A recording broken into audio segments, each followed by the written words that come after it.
for people who are going to go on a kind of a crash diet, the most harm is done in individuals who are not overweight to start with. So if you're relatively lean, or you're not overweight, you're not afflicted with obesity, and you decide to diet, and even worse, you decide to take an aggressive approach to your diet, several studies have reported that you are now at greater risk for future weight gain. And in some of the studies that's been fairly consistent, that it causes something known as fat overshoot. Welcome to the Legendary Life Podcast, where it's all about taking control of your health, losing fat, transforming your body, and living the life you deserve with celebrity fitness trainer and longevity enthusiast, Ted Rice. Bill Campbell, thanks so much for coming on the Legendary Life Podcast. Really excited to speak with you today. How are you doing? I'm doing great. Thank you for the invitation. Looking forward to our conversation. Yeah, me too. As I was just telling you, I'm a big fan of your Instagram and the types of information that you share. And I'm really excited because you're a fat loss researcher. No one has done more fat loss research on lean, fit people than you have. We typically talk about obesity and overweight on this show, but it's really important to get the full spectrum because I do have clients who just want to get leaner. They just want to get in better shape and they're already doing well. They're not in that overweight or obese BMI or body fat percentage. So really excited to dive into everything. Before we do, just for someone who is tuning in right now and may not have heard of you, how do you describe what you do to people? Yeah, so I'm a professor of exercise science, and I direct the Performance and Physique Enhancement Laboratory. And this is at the University of South Florida, which is in Tampa, Florida, in the United States. And my research really focuses on fat loss. And as you said, it's a little bit, maybe not a little bit, I'm pretty much in the vanity side of the spectrum of weight loss. So I started my career doing research in individuals with obesity. And that was as a graduate student, so a master's student and doctoral student. And since then, my career has, it covers sports nutrition, performance enhancement, but the last probably 5 or 6 years is really focused on fat loss. And the way that I describe the research that I do, it services people who want to optimize their physiques within a maintainable lifestyle. So while I learn from bodybuilders and I do a little bit of research on competitive bodybuilders, that's not the audience that I serve the best. So it's for people that may want to look like a bodybuilder or physique athlete, but they're never going to step on the stage. They're not going to take it to that level. So again, I learn from bodybuilders. They're kind of the experts in body fat loss. And then my research is looking at the best strategies, and usually a combination of exercise and nutritional strategies to help people be the best they can be, but live a life that they can maintain and sustain. Well, you're the right person, and this is the right show because who we target is busy professionals who they don't want to live that life where they're showing up to a restaurant with their food scale and ordering the triple portion of protein. And right, these are people who want to figure out how to get lean, stay lean, but within the context of what you could say is a normal life, having social events with colleagues, meetups, having holidays with your family, and not being that person who has to bring the Tupperware of their own food to Thanksgiving. So, Bill, I already love where this is going. Let's talk a little bit about what are some misconceptions that you feel the average person who's struggling to lose fat, what are the biggest misconceptions that you run into or the biggest miss? I think one of the biggest misconceptions for, I'll call them normal people as they look at a weight loss program, they feel like they have to upend their entire lives and do things that are kind of extreme to lose body fat. And in fact, I can point to multiple research studies where that actually is harmful in the longer term. So avoiding these crash diets. So I think a lot of people think they have to be extreme in their approaches to fat loss. And that, one, you don't need to, and two, that's probably causing more harm than good for long-term success. The other thing would be just some other myths. And again, I'm an exercise physiologist, so I think exercise is great, but you don't need to exercise to lose body weight. It's calorie per calorie. It's probably not the best decision, but a lot of people think, oh, now I have to start running, even though they hate running. So that's not, if you hate running and you just find something else for your physical activity. So again, I think people will put up these hurdles or these false dichotomies of what they think they need to do that they don't. And I think I just mentioned two main ones. Yeah, let's dive into the first one that you mentioned, because people do believe they have to do something very strict or extreme to lose body fat. And it obviously, when you look at that, you're like, no, I'm not motivated to do that. I don't have the right, it's not the right time for me to do that. But what you're saying is not only is that unnecessary, but it can be counterproductive. So that's a bit of a mindset switch. So I'm aware of that, obviously, because I'm in the business of body transformation or fat loss too. But what are the downsides of doing extreme diets? Is it psychological, physiological, both? What does someone need to know about how this is not only unnecessary, but it's counterproductive to your goals?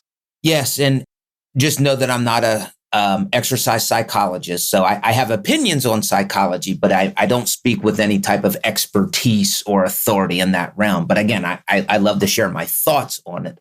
So when I look at the research on, let's say, crash dieting or rapid fat loss approaches, and it's funny we're talking about this because I am knee deep in that research. My lab's going to be submitting a study that we did a few years ago. So I'm actually changing my mind a little bit, and I'm happy to get into that, to where my mind has changed. But the research on rapid fat loss, and this floored me because this describes me and a lot of the network that I'm in. The most harm appears to be for people who are going to go on a kind of a crash diet. The most harm is done in individuals who are not overweight to start with. So if you're relatively lean, or you're not overweight, you're not afflicted with obesity, and you decide to diet, and even worse, you decide to take an aggressive approach to your diet, several studies have reported that you are now at greater risk for future weight gain. And in some of the studies that's been fairly consistent, it causes something known as fat overshoot. And fat overshoot is basically you have, let's just say, 100 units of fat. You go on an extreme diet for an extended period of time, so 2 months or longer, and you lost body fat. So now instead of 100 units, you have 80 units after 2, 3, 6 months of really just taking an aggressive, I'll say, unwise approach. And it's successful, right? You've lost 20 units of fat. You've lost body weight.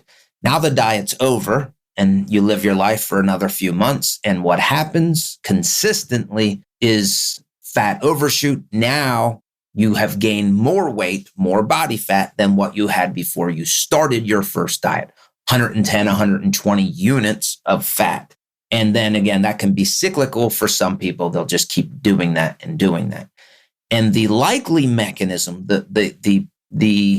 what researchers think is causing this is actually a loss of lean tissue during a diet, which you're much more likely to do when you take more drastic approaches. So one of the great researchers that's kind of pioneered this is Dulu, is his last name. And what they theorized, and I would say there's pretty good data to suggest this, is when you lose body weight and then your diet is over, you tend to have an elevated level of hunger. So your body, I think we can all appreciate, your body works against you. If you get real lean and it's not natural, you're more hungry. And the opposite also happens. As you keep gaining weight, your body works against future weight gain. I mean, obviously we do have people with morbid obesity, but the body will speed up metabolism, actually put on lean mass. So there are things to help prevent you from gaining too much weight. But back to this fat overshoot mechanism, it appears as though that And again, this has really only been shown in pretty extreme diets, but the term is called hyperphagia, and that is an extreme desire to eat. It's almost uncontrollable hunger. And that seems to persist after an aggressive diet up until the point where you have gained back the lean tissue that you lost during that diet. So I'll bring all this home. What my lab really focuses on in these lean people that we study is when you're dieting, let's do everything we can to protect your muscle mass, your lean tissue, because that sets us on a path for sustaining our fat loss and long-term success. And again, if you don't do that, two consequences are likely to happen. One documented is you have fat overshoot, you gain more body fat than what you had. And then the second one is a greater likelihood of future weight gain. It's more likely in lean people. So hopefully all that makes sense. I know I talked for a while. No. That's a great overview of what's going on, a great explanation. I've shared about the fat overshoot after learning about it from reading your Instagram, and it makes so much sense.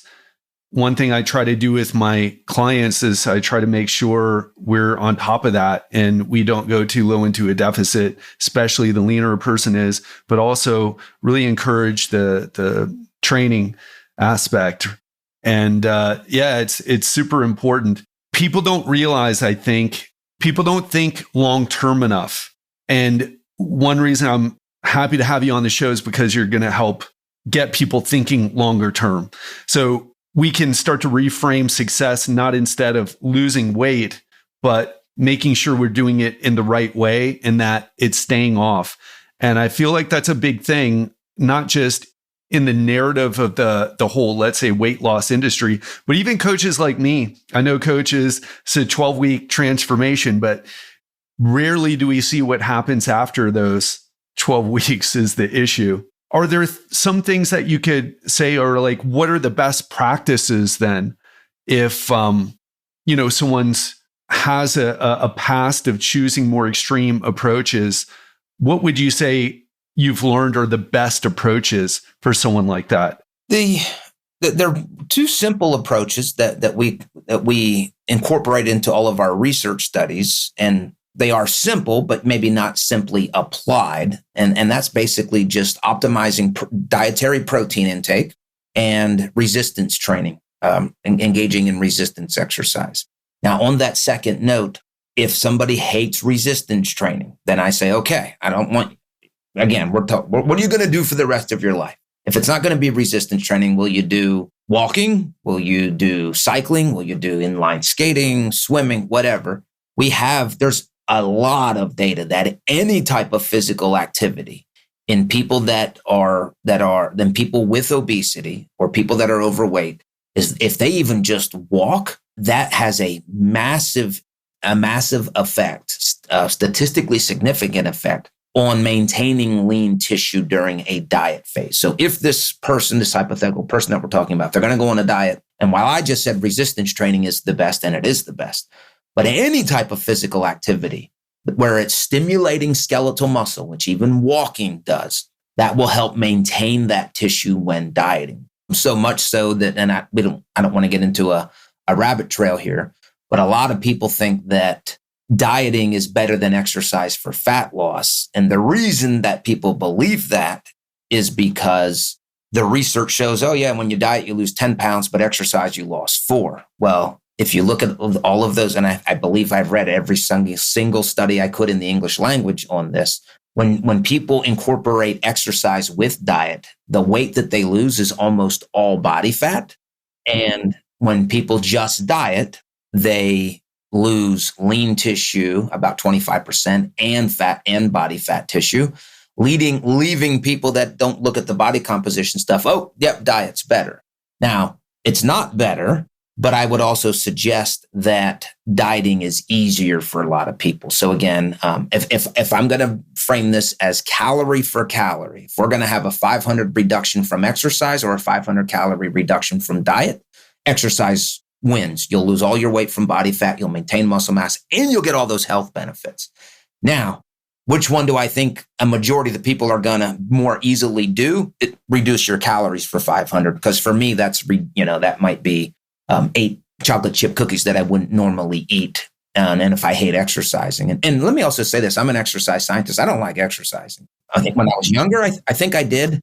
But now I've just embraced, I don't like this. I'm, I guess, middle-aged. So how old are you, Bill? 48. And 48, and probably for the last year or two, I've finally admitted. I mean, I lift weights. That's what I guess I would say enjoy the most. But no, it's what I hate. Actually, it's not even that. I know I get the most value from resistance training. But I just say that for motivation. You don't have to love it, but maybe, again, it's just that to me, it's more of a mental win. I feel like, okay, I didn't want to do that. I did it again. And now I just have a sense of accomplishment. So again, I know I'm talking a lot. I hope I'm answering that question. So back, just to bring this back full circle, optimal protein intake and resistance exercise, ideally, but any type of exercise are the two simple things that anybody can do to optimize their fat loss when they're dieting. Yeah. And please keep up the nuance, because I've had a lot of these conversations. I do a lot of solo episodes on the basics. But when we have someone like you on the show, you've dedicated your life to this. You said you're a pretty boring person outside of work, is what you've told me, because you're so focused and dedicated to this. But even you don't love exercising. And I'm in a situation too. I lift weights because it's the biggest bang for my buck. And maybe we can even just talk about this a little bit more, because it might help people shatter some beliefs about people who do show up to the gym consistently. But for me, I love jujitsu. I'm in Brazil, I'm training jujitsu. I love that. I love scuba diving. But do I get super hyped up about going to the gym and lifting weights? I got to kind of push myself to do it sometimes. Sometimes I am, sometimes I'm not. And you're saying you're in the same boat. But the reason we do it, at least this is how I would say for me, it's like I see the benefit, and I like I like my body better. My confidence is better when I lift weights. And it allows me to do the things that I really want to do. So just like I brush my teeth, not because I'm so excited about it, but being able to chew a nice piece of steak while I'm here in Brazil. I mean, that's something I'm passionate about. I'm more passionate about food than exercise, but this is about what it allows you to do. So do you have things that you are interested in, or is it just you are the type of dedicated, disciplined person where you just show up to the gym and you just get it done? Yeah, I would say yes. Now I do cardio, so I walk anywhere from a mile to up to 30 minutes per day. I'll jog. And that's, again, not that I love that, but I want some level of cardiovascular health, and I'm willing to do that as those things as well. Here's what I would love. I am so excited about golfing. I used to golf when I was younger, teenager, even in my 20s, and I haven't golfed since we've had children. And I'm very excited about doing that again. But at this point, I just can't justify the time investment. So, but yeah, if I were, that's what I would, if I won the lottery, which I won't because I don't play the lottery, but if I won the lottery, I would go golfing. So I hear you. So maybe part of it is just staying in shape so that when you do have that time when the kids are grown up and you're able to get out there, or they're able to come with you, you can go do that thing that you love. Yes.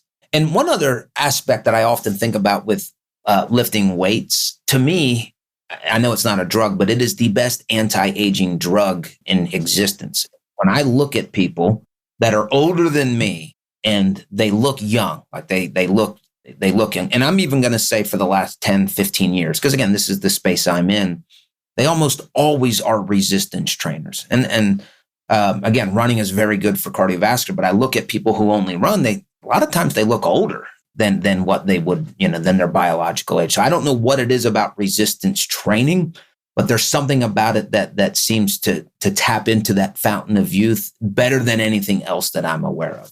Yeah, I'm with you on that. I definitely, I get in my cardio as well, but if I only have a couple days per week, limited time, I'm lifting some weights, even though don't love it like I used to. So Bill, what I'd also love to hear from you, what are some things that maybe even people like me don't know about either fat loss or body transformation? What are some of what you would consider secrets or higher level practices that you feel not even the people in the industry know about? That's a very difficult question because I think you probably know everything you need to know about fat loss. I think the problem is that it's so unsexy that most people, again, like you said, I devote my life to studying fat loss. I read research articles, I read books, I develop courses. This is what I do pretty much from the time I wake up until the time I go to bed, minus time with the family, going, go to church on Sunday and some exercise time. But I'm led back to the diet and exercise, boring, not sexy. And then, you tweak this stuff. But I'd like to say I wouldn't like to say if I knew something special, I would be talking about it. Now, the areas that are intriguing to me are the new anti-obesity drugs. I'm trying to learn as much about them as I can. And that's outside my scope. My PhD was in exercise, nutrition, and preventive health. So I'm not a pharmaceutical person, but yet I want to be knowledgeable about these newer and highly effective, albeit with side effects, these new anti-obesity drugs. And the other thing that's intriguing to me, especially as I get older, is HRT and how much that can impact body composition on two fronts. One for males, which I think it's much more simple, and then females that are about to enter or who are in menopause, just trying to learn about that. Because it seems to me like a large part of our industry just ignores the older female. And I can tell you that's their perception. And I think I agree. It's just a lot of people don't specialize in that. And that's intriguing to me. So I think if there are secrets to be learned, they're going to be in the drugs and hormone replacement therapy aspect that I'm currently not. I haven't spent much time learning about that, but until recently. Got it. Yeah, and it's an interesting point to bring up because I think a lot of the people, at least I came from, I was like a low carb cult member, card carrying member of the low carb cult. And I was very against medicine and pharma, big pharma, big food, et cetera, all the things that people say. I have a much different perspective now, but it's kind of interesting where there is a lot of controversy around pharmaceutical companies. And a lot of people want to avoid taking drugs, even like statins, as an example, if they have high cholesterol. But at the same time, probably the biggest breakthroughs in longevity are going to be from pharmaceutical companies or some type of biomedical research company. So exercise and diet will get us far. But yeah, the stem cells and the precision medicine, all those things, or HRT, like you're talking about, the appropriate way to do it. Yeah. And just let me comment on that. I think I'm very similar to you. I don't like taking medicine. I don't like taking drugs. If I'm sick, I don't want to take Tylenol. I want to avoid it all. I don't want my kids to take medicine. That's not to say I don't give my children medicine if they need it. And that's not to say if I need a drug, a procedure. So I recently wrote, if I had epilepsy, I would take anti-epilepsy medication. If I needed heart surgery, I would get heart surgery. But I don't like it being my first, where I'm running to medicine or I'm running to a procedure. I want to know what can I do within my control, within my exercise program, my nutrition program, so that I don't need to rely on those things. So my base stance is not pro-medicine, but then I look at the obesity epidemic, which is worldwide. It's not just a developed nation issue now. It's massive. And I ask myself, well, do I want to live in a country that's not healthy? And the answer is no. So if these drugs, these newer anti-obesity drugs, if they can help the health of our country, make us just make people or help people be more productive, help people be more engaging in a fit lifestyle, then I want to be careful that my gut response is not. I think my response needs to be more mature and nuanced. And it sounds like you're in the same boat. We're pretty, at least younger us, very black and white, or more black and white. And then the older we get, and I'm also hopeful with this. I'm going to be doing a few talks on the threats and opportunities of these newer anti-obesity drugs. And I'm happy, I look at the opportunities. We might have a huge influx of individuals who were never open to the idea of a fitness program or hiring a fitness coach, that now that they have gotten rid of their excess adiposity, this world has opened up, because now they previously they couldn't fit in a machine at the gym. And obviously, I think we can appreciate just society generally it's not kind to, and it's not embracing of large body individuals. So all that may change. So I think there's a lot of opportunities for people in our space. Now, I'm a researcher, so I wouldn't call it my direct space, but people that I serve in this space, I think if we're prepared, we could have extended opportunities. And then there's even there's opportunities. Like, I'm working with an obese female now who wants to avoid taking the drug. She's like, "Hey, I'm very close to having to take this. Can you help me?" And I said, "Yes, let's do this." But again, that's between you and your physician whether you take the drug or not. And I'm talking about Wegovy or semaglutide for this person. So I think there's a lot of opportunity for people who can't handle the side effects, or who just want to, hey, I want to try one more time. So there's this aspect where I'm also excited about what's happening in that space as well. Yeah, I'm with you on that, Bill. I mean, I've recommended to clients not to take the medication. I'm not a doctor, but I said, you got to talk to a bariatric doctor. But I had one guy who worked with me for years, and I looked at his weight, and it would go down and then go back up and go down and go back up, and just constant effort. Now, his life was a bit of a mess, right? And I don't want to get too off topic here, because we've had Stephen Guinea on the show. If you're familiar with him, I've had him on the show a few times. Yeah. Read his book. Love his book. Right. Absolutely. And there's a large heritability, or obesity is heritable, and the genes that we inherit predispose us to having bigger bodies, more excess fat, through our appetite and stress mechanism, the reward mechanisms in our brain. But for some people, it's just, they're in a situation for whatever reason, they just can't make it work. And even if someone was just identified as being a super lazy person, and if they were gonna, on their way to diabetes or a heart attack, it's like, take the medication, just try something. And as you astutely pointed out, they may be operating from a place of hopelessness.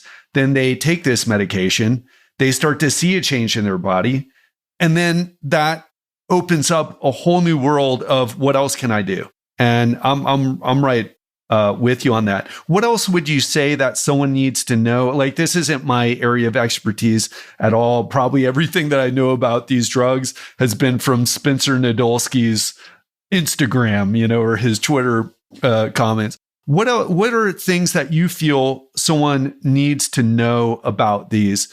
What are you so excited about? And what should someone be careful of with these, in your opinion? Yeah. So, and this is not my area of expertise either, other than I study fat loss. So I've studied the mechanism of how semaglutide appears to work. So I don't want to get into that rabbit trail unless you want, but they're called GLP-1 agonists, glucagon-like peptide 1 agonists. And just in a couple seconds, they basically suppress your appetite better than anything we've ever seen before. So they are very effective. Some concerns with people taking these anti-obesity drugs are not appetite being suppressed so much that they have no desire to eat. And that has some social complications as well, because so much of our lives are around eating and the enjoyment of eating. So if you cut that off, what happens to their enjoyment of life? So I think some social scientists, I think, I'm not aware yet, but I'm sure there'll be some research on that. The other thing is the side effects are pretty consistent: nausea, diarrhea, just GI distress in general, nausea being one of the main ones, vomiting. So that seems to be pretty consistent across the literature. Now, again, those seem bad. No wonder people don't want to eat on it. It's like, yeah, that's exactly right. And unfortunately, people aren't going to want to exercise when they feel bad either. So that's a problem. Right. And then the other thing that's been shown twice, and to the best of my knowledge, the only 2 times it's been investigated, the subjects on these drugs are losing a greater proportion of lean tissue than just dieting alone. And we don't know the mechanism yet, but that's a concern. But again, I look at, well, that's where they need fitness professionals. What can we do to help prevent that? Because now, yeah, you've lost body fat, and that's probably the best thing at this time if you are one with obesity.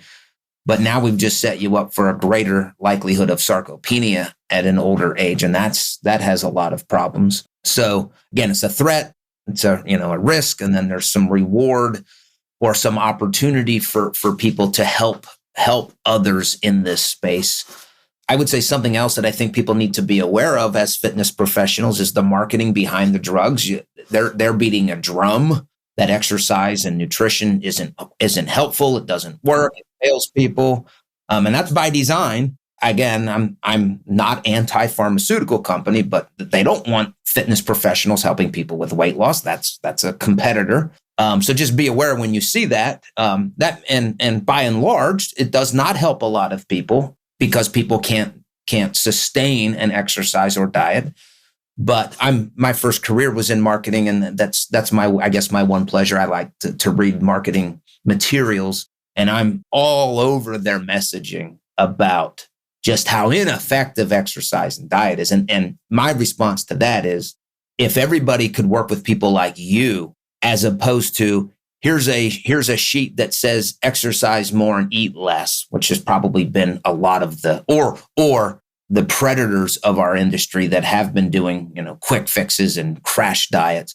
If they actually worked with people like you, how much better would our situation be? Now, again, I understand not everybody has the finances, not everybody has the opportunity to work with an individual weight loss coach. But if they did, the outcomes would be a lot different than just this broad statement of exercise and nutrition doesn't work. That's because it's not tailored, So these are all my opinions. Yeah, I appreciate you going there, and I appreciate you taking a nuanced approach, looking at the benefits and talking about the side effects, though, and also the marketing, right? Everybody's trying to sell their wares, and certainly pharmaceutical companies are very wealthy. I had a client recently who was in the pharmaceutical industry. She was working with me, though. She wasn't taking the medication.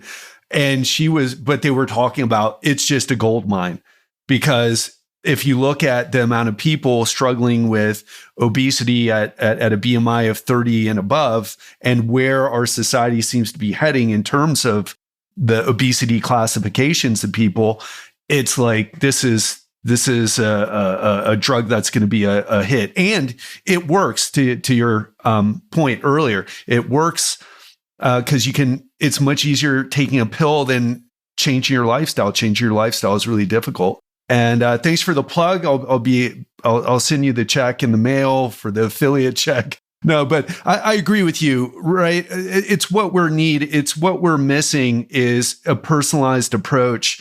And mostly what I do, I think people have a misconception. Now, you know this because you're in the business, you work with Lane Norton, and you're teaching people like me how to get better results with clients. And but most of what I do is I would call it neuroscience-based behavior change, stress management, and peak performance. because the diet stuff is easy. It's like, okay, here's a calorie deficit. Here's a target. You can diet flexibly. Oh, you don't like working out at the gym. You want to work out at home. Well, here's this optimized workout program. That's exactly what you want with exactly the exercises that you like. And it'll give you results as long as you show up and do it. But it's the stress that people have. It's the curveballs that life throws at them. It's waking up and your kids are sick, so you got to skip your morning workout. It's the social events where you're not, it's all that stuff and helping people navigate it, and also helping people navigate change. I had a client recently who was doing great. He lost around 10 pounds in a very short period of time, 2 weeks. Because we do put people on a bit of a stricter, low calorie, high protein, high food volume nutrition approach for the first week or two before transitioning them to flexible dieting. Anyway, he lost about 10 pounds, went on a cruise, got 5 pounds of it back, and felt like he failed. And I was just like, no, you went on a cruise with all you can eat food. And there is no failure. There is, what did I learn from this that I can take moving forward? And so a lot of it's mindset shift. And I think the conversation about, I don't know if you want to go down that rabbit trail, as you say, but a lot of this is how we're looking at things the wrong way. And we're getting bad results as a result of our perspective, kind of like what you talked about in the beginning. Rapid fat loss diets set you up for weight regain, especially if you're already in that normal body weight range. So we have to shift things, and that can be hard to do on our own. Anything you want to say about that, or any experiences you can share?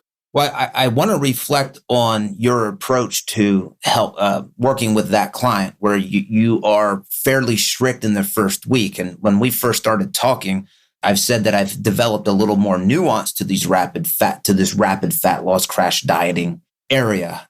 And where I'm gravitating towards, and just read another study within the last week that reinforces this, is it seems like, I already said lean people, but even people with obesity, if these crash diets are extended for weeks and weeks at a time, that's where we tend to see the damage. I'm seeing research that I never had seen before, or maybe I just didn't pick up on the nuances. If an aggressive approach is quick, short, there doesn't appear to be any harm in losing lean mass or in this fat overshoot phenomenon. So I try to think of something, again, as a former marketer, I like to think of phrases that stick. So get in, get out, leave no doubt. Get into an aggressive deficit, get out. So you're in for a week. Maybe my research team did a study probably about 2 years ago, and we had lean people on a rapid fat loss diet for up to 14 days. And we maintained almost all of their what I call their dry lean mass. So the lean mass that you account for losses of body water. And by the way, for any nerds, anytime you read a study on very aggressive diets or exercise programs that are like a week or 10 days long, you have to account for losses of body water, because people lose body water. And if you don't account for that, it's going to appear as though they're losing a lot of lean tissue, because that's where most of our water is. Adipose tissue is about 15% water. Lean tissue, skeletal muscle, is about 70%. So when you lose water, it looks like you're losing lean tissue. So most labs now will account for losses in body water. My lab does as well. So that's a nuance to evaluate these rapid fat loss studies. So extended periods of time, I only see harm. But if it's short, now I'm seeing, okay. And the latest study I just read for individuals with obesity, it may be helpful to get an immediate success with a tangible amount of body weight loss, being aggressive for a short period of time, and then, then relaxing. And then just two other thoughts about this. One, I like the idea of being aggressive in the first week or two, because this is where I'm not a psychologist, but when are people most motivated to diet? Well, right when they started. Right. So don't we want, yeah. So it sounds like this is already in your practice and I'm just coming around to it, but why not take advantage of that? Why not leverage this? I can I'm ready to battle hunger for a period of time. And let me just say, hunger always wins. You will never beat hunger in a war. You'll beat it today. You'll beat it for breakfast. You'll beat it for dinner. You will ultimately lose.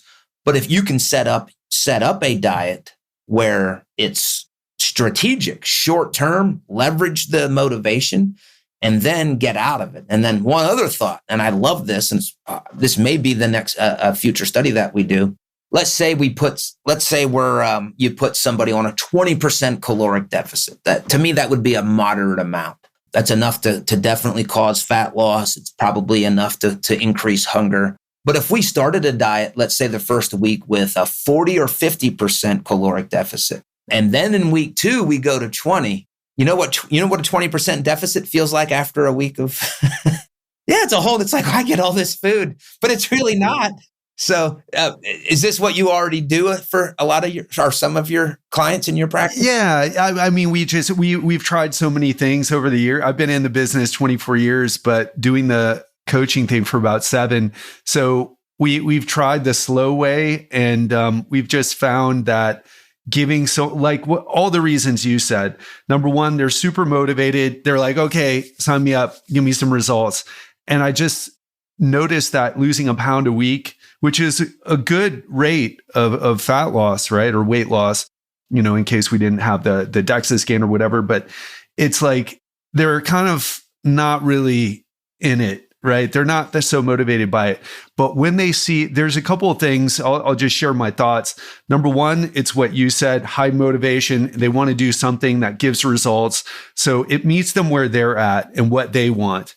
Because what I do is very client-centered. It's not, the TAD method is really just being client-centered and applying these rules. So the second thing is, right, even though they lose a bit of water, and as you mentioned, that water may look like from lean mass, but it's really just water.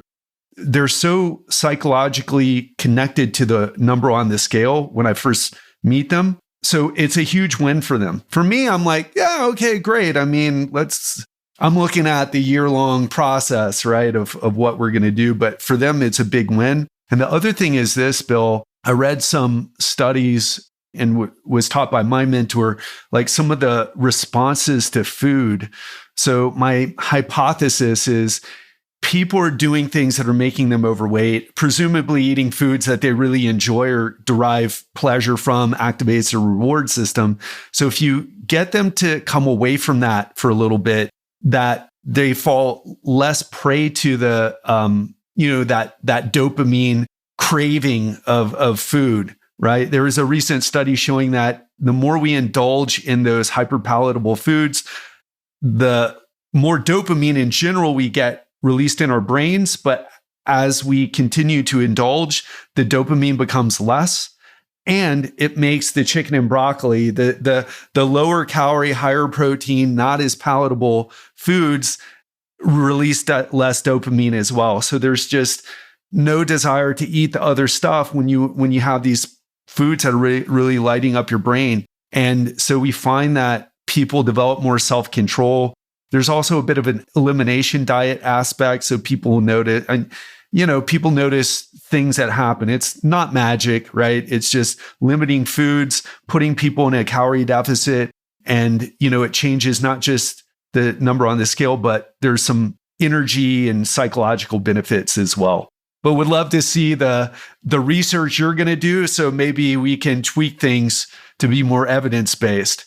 Yeah. And I have a lot of appreciation for just, it sounds like how you approach things with your clients. So you've tried everything. Again, you've been all over. So anyway, I love that. You're a scientist without publishing the papers, essentially. We're trying to get better at collecting the data, but and I appreciate that. We definitely take that approach, but it's because guys like you, Lane, Alan Aragon, my mentor, Eric Williamson, you guys help pull me out of the low carb craziness. Yeah. Well, and even that, for some people, that's probably the best diet that they could stick to. Now, again, I think it's probably not for most people, but I'm actually doing a case study on myself because I was getting just in my opinion, way too many questions about you can't lose fat eating high carbs. You can't, insulin's high. So I decided, all right, I'm going to kind of bite the bullet. So in March, I started a diet, and I haven't talked about this yet on my social media, but I'll soon do this. I've been eating a very high carb, high insulinogenic, the worst diet you would ever tell somebody to do. Cookies, cinnamon toast crunch, very high carbs, with the point of saying not the— So high carbs, but also hyper palatable foods as well. Absolutely. Yes. Yes. Most of the time.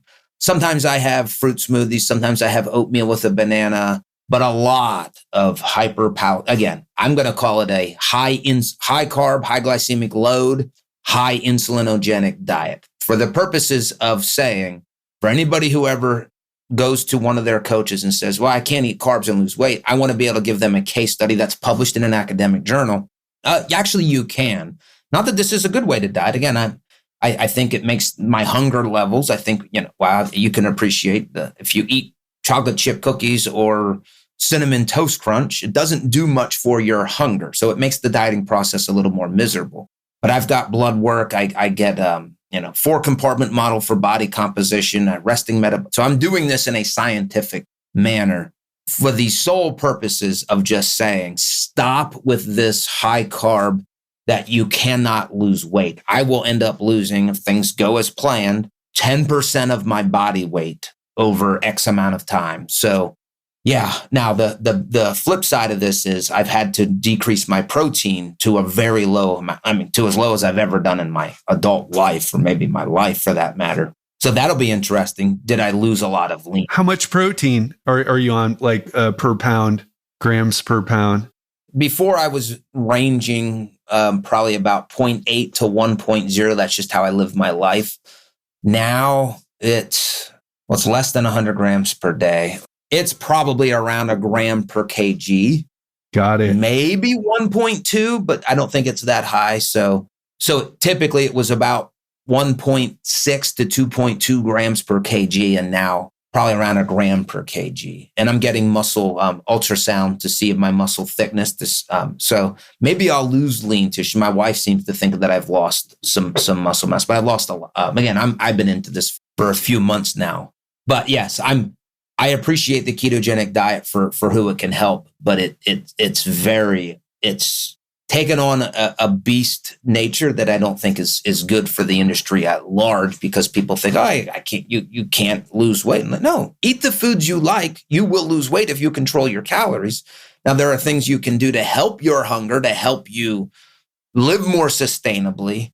So yeah, I'm living an example. We'll see what happens when I'm done. Well, would love to have you back on when that gets finished. Would love to hear the breakdown of it. And it's another example. I mean, when you told me, I thought about the McDonald's diet guy who lost, I forget how much weight, but he was eating a 2,000 calorie diet, exercising like 5 days a week for 45 minutes.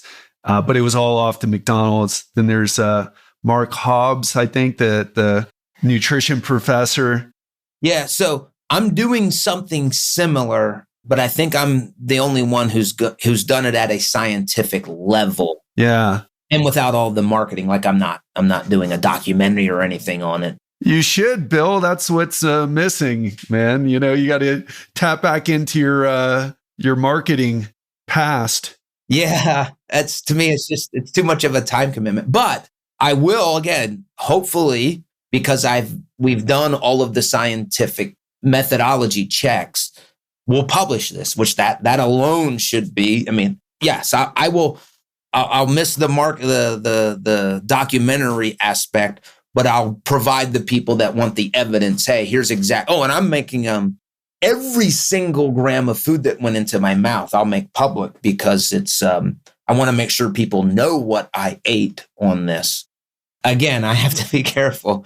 I'm not advocating that this is how people diet. In fact, it goes against what I suggest in terms of protein. I'm a protein anchored, flexible dieting. That would be my philosophy, with an appreciation that anything works for some people. But the other thing here is and I don't work well other than one person right now that I'm helping, but I think a lot of times people with obesity, I might think you eat whatever you want to start. And let's just try to work on calorie control. So we're not changing anything you eat. We're just going to change the amount of what you're eating initially. And I think that calms down some anxiety in people because they think, oh, I'm going to have to eat asparagus and fish. That would be a good decision. But if you can't do it or you're hating it, you're not going to do that for more than a few times. So there is some value in this approach as well, even though it's not something that I'm going to recommend. Yeah, Bill. I mean, what you're doing is just showing, hey, listen, you don't have to have the perfect diet. You just have to have your calories in check. Yes. And I think the other thing people don't realize, they think that there's something magical about food choices. And there is a lot to say about food choices, the satiety, the protein, the micronutrients, and the polyphenols and all the other things. But it's like one of the biggest, probably, I'm curious, but I would say if someone asked me based on the research I'm aware of, what's the number one thing that I should do to improve my health? I'm not doing anything. I'm overweight. What should I do to improve my health? It would be exercise. But the second one would be lose excess body fat. Because even if you don't have anything at the moment, it's just kind of when you reach that threshold where you start with whatever ailment you're genetically predisposed to. And but it's just losing body fat will fix a lot of problems. Or just getting into a calorie deficit will fix a lot of problems. And it goes beyond even if you're making good food choices. What are your thoughts on that? I agree. It's about calories for most people. That's not to say if there is a metabolic condition that doesn't need to be taken care of. And I still struggle with excess adiposity. There's nothing healthy about that. I didn't read the study, but I perused the abstract of this, that they're basically what the article was saying is this myth of metabolically healthy obesity. Right. Suggesting that, I've always heard the number 30% of people with obesity don't have any health outcomes. And this article questions that. And it's kind of like, maybe not yet. Maybe they just didn't surface yet, but still everything's trending up and it hasn't reached the threshold of high blood pressure, hasn't reached the threshold of type 2 diabetes, et cetera, et cetera. So that's excess adiposity. And then just exercise in general. Again, lean tissue is, I don't know if you know Dr. Gabrielle Lyon. That's one of her very much on a protein-centric health diet. So I always think of her when I'm thinking about building muscle, preventing future sarcopenia as we get later in life. So I'm in agreement with you on both fronts. I go back and forth. Excess adiposity or exercise. I can make an argument for both. Yeah, well said. And listen, I know we're coming up to the hour here and you have another call. And I want to be respectful of your time and also want you to come back on the show. If you enjoyed this episode today with Dr. Bill Campbell, go to his website, billcampbellphd.com. That's BillCampbellPhD.com. And you can also find him on Instagram at Bill Campbell PhD, and definitely someone that you should follow on Instagram. I love your quizzes that you put up, the information that you share. It's just one of the most helpful Instagrams out in terms of if someone wants to learn about fat loss.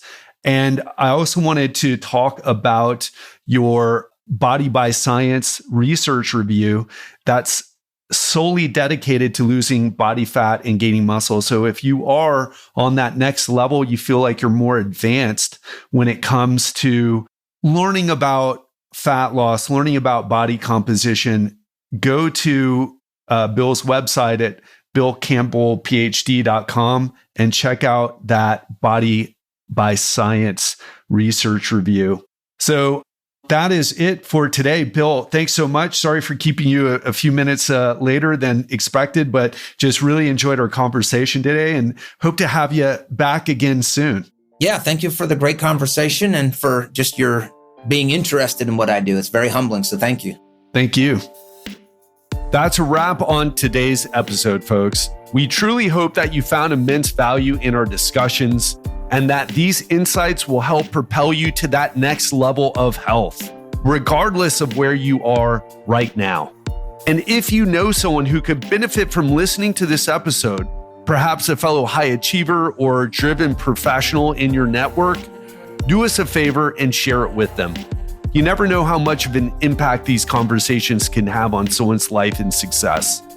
Thank you so much for tuning in to the Legendary Life Podcast. We're on a mission to help you reach your fullest potential, and your support means the world to us.